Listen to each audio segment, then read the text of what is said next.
Welcome back to Leatherhead Garage, guys. Today we are working again on this huge lot of Massey Ferguson tractors that I bought. Man, I got my work cut out for me. So last video, I just picked this one up from the other property. We got it all pressure washed off now. It's listed for sale, so it's good to go. We're not gonna waste a bunch of time on it. I got plenty more to work on. But one more thing, I talked about, I bought two back blades, or two discs with this lot as well, and I already sold one. I didn't even get any videos or anything of it, but I have one left still sitting here. The other one, I'll put a picture of it. Well, it's gone.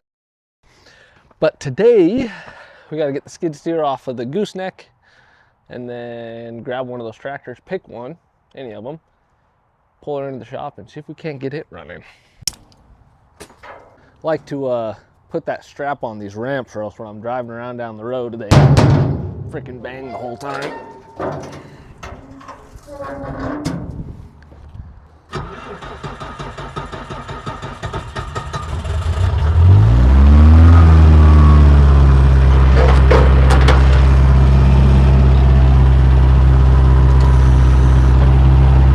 Oh God, you need some fuel.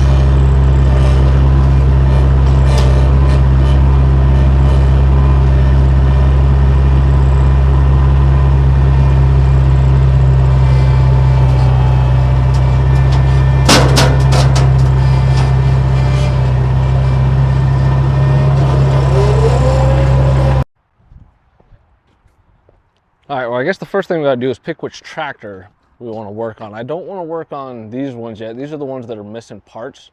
I don't wanna get into those yet. Let's find one that looks like it's gonna be fairly easy so we can just get some of these cranked out. All right, I think I'm thinking of this guy right here. So it's one of the cleaner ones. It doesn't have a whole bunch of leaks. So I got that going for me. It shifts pretty easy, so all that's moving around. It is missing the 3-point arms on it, which isn't a big deal because I have a tractor over there, right there, that guy. That's a parts tractor that has some, so I'll just rob those off of it if this thing starts and runs. But it's in decent shape. I know we've spun this one over before, so it's free. And also the battery's already inside of it, so it's a win-win. Let's see if there's any fuel. Oh yeah, there's fuel down in there, so it's already got fuel. I've got some test paste to see if there's any water and contaminants in the fuel. We'll test that before we start running it through things. But yeah, let's get it pulled in the shop.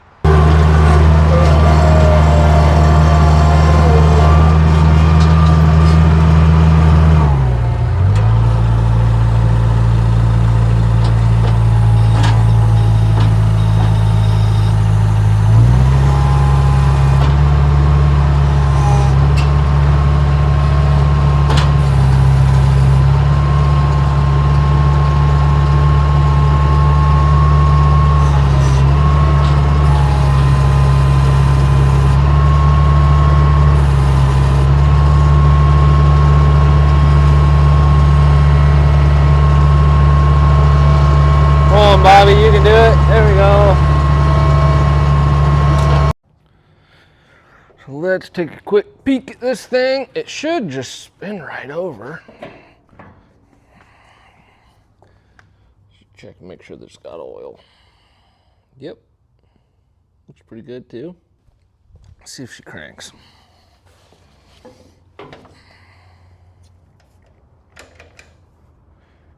Where the heck is the key?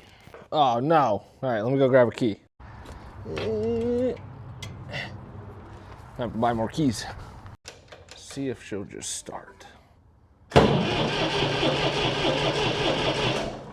Negative. That is the right way, so that's not it.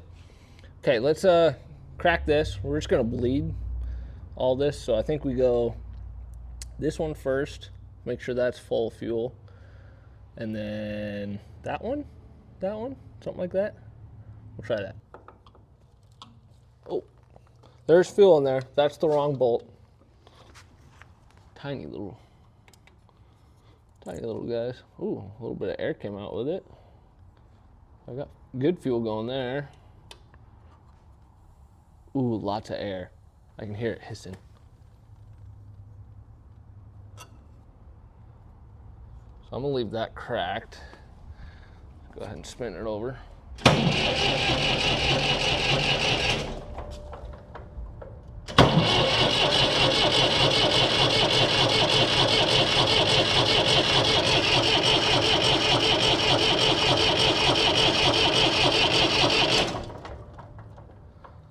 Nothing yet. Tighten that guy back up real quick.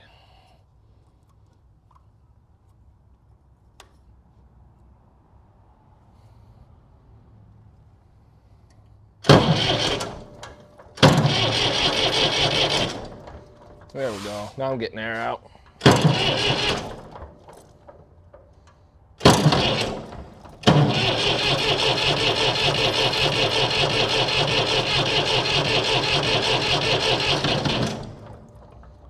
That's much better.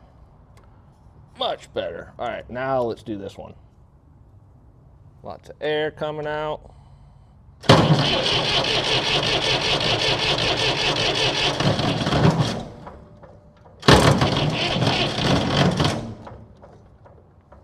Might be trying to start right there. Let's close that.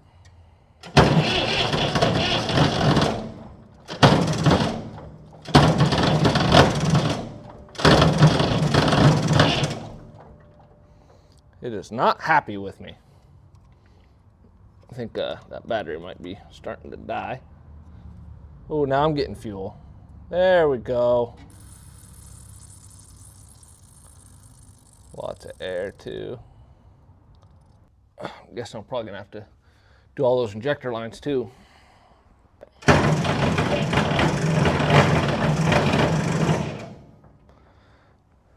It's not happy. Let's throw the charger on it real quick. There, I got the charger on it.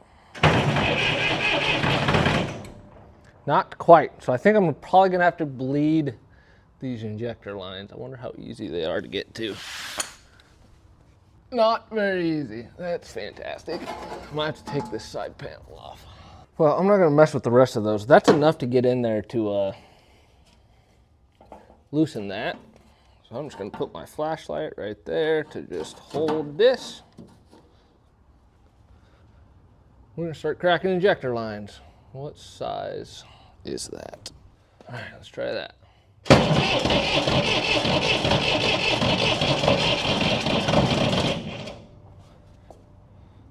I don't know if I have it loose enough to show fuel.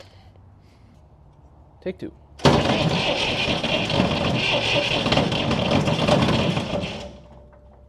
Try cracking these two again just to make sure it's all fuel, so we should be good. Should be getting fuel up there. Let's see.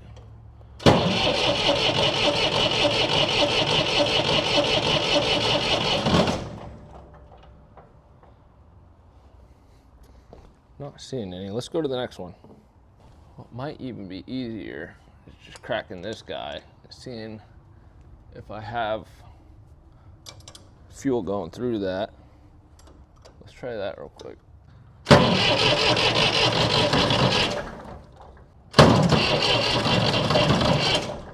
Nothing.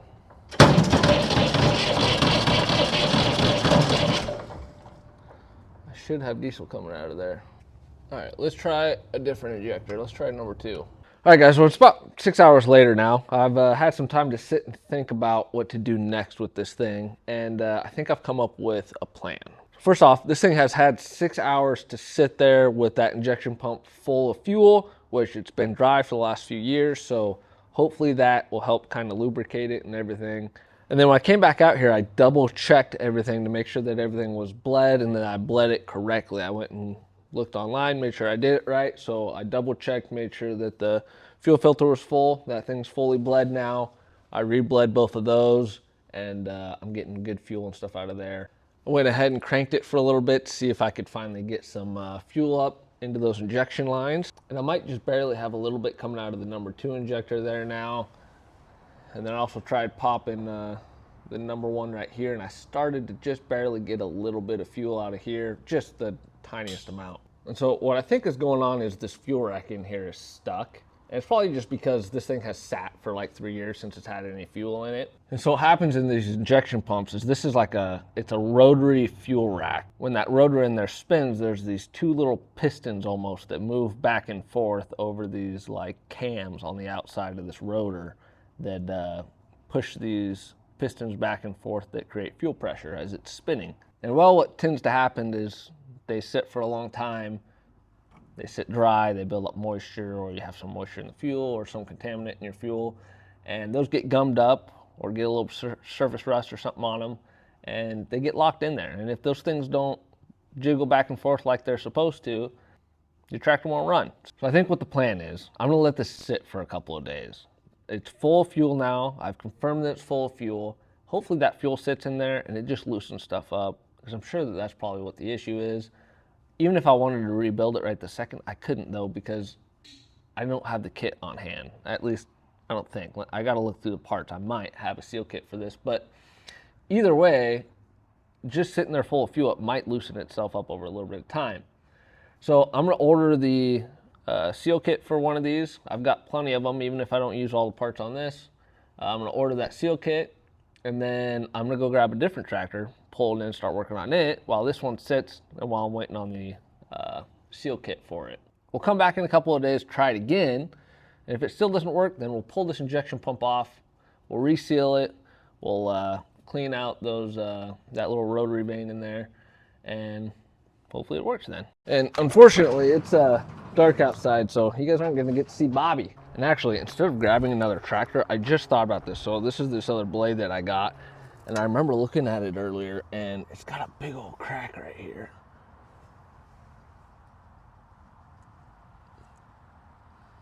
Right there, you can see they've tried to fix it in the past, but that's gonna need a fixing. So why don't we actually just grab this sucker with the skid steer, we'll put it in the shop, and we'll get that weld fixed.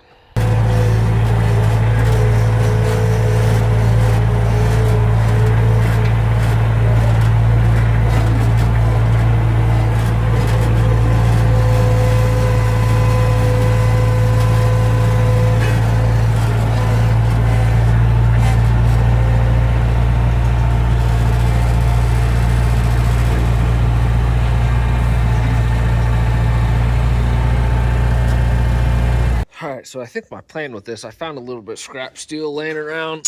What I'm gonna do is I'm gonna shave off their old weld here, clean all this up, and then I'm gonna cut this in half, and I'm gonna plate it on either side. This is only like 1/4 inch steel, but it'll take some of the stress off at that point, because you can see they've already tried to fix it once. So let's clean that up and get this cut in half.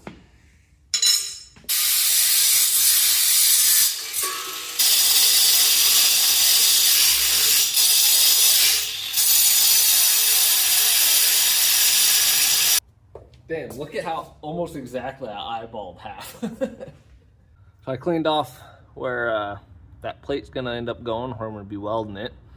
And then I cut off that weld that was there, and I even, kind of hard to see, but I notched it out so that I can actually weld into that gap and leave it kind of flush so I can plate over the top of it.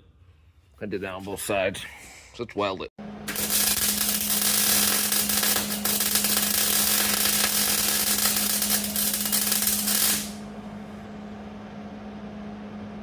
Perfect, so now I'm just gonna slap that plate on there, right where that clamp is, and I'll plate both sides of this.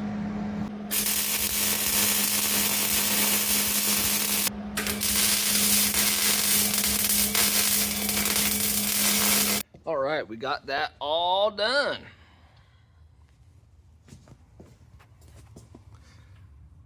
Here's both sides. Now, don't judge my welding, but I think I did a pretty decent job. I tried to weld the entire top of it so that no moisture is getting inside.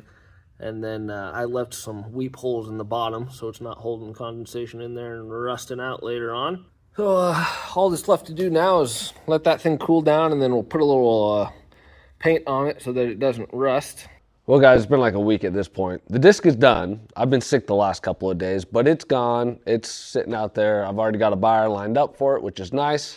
Got some nice little toys that are taking its place, which will be on the next video. But well, the shop is just torn apart right now. So I think a feller's gonna take a couple of days, clean the old shop up a little bit, because I also need to make some room for some stuff that's coming to the shop. So we'll see you on the next episode, and hopefully by then we'll be able to see more than 18% of my shop floor. But till then, stay safe. What even are these things? Oh, some new motor blades. Nice.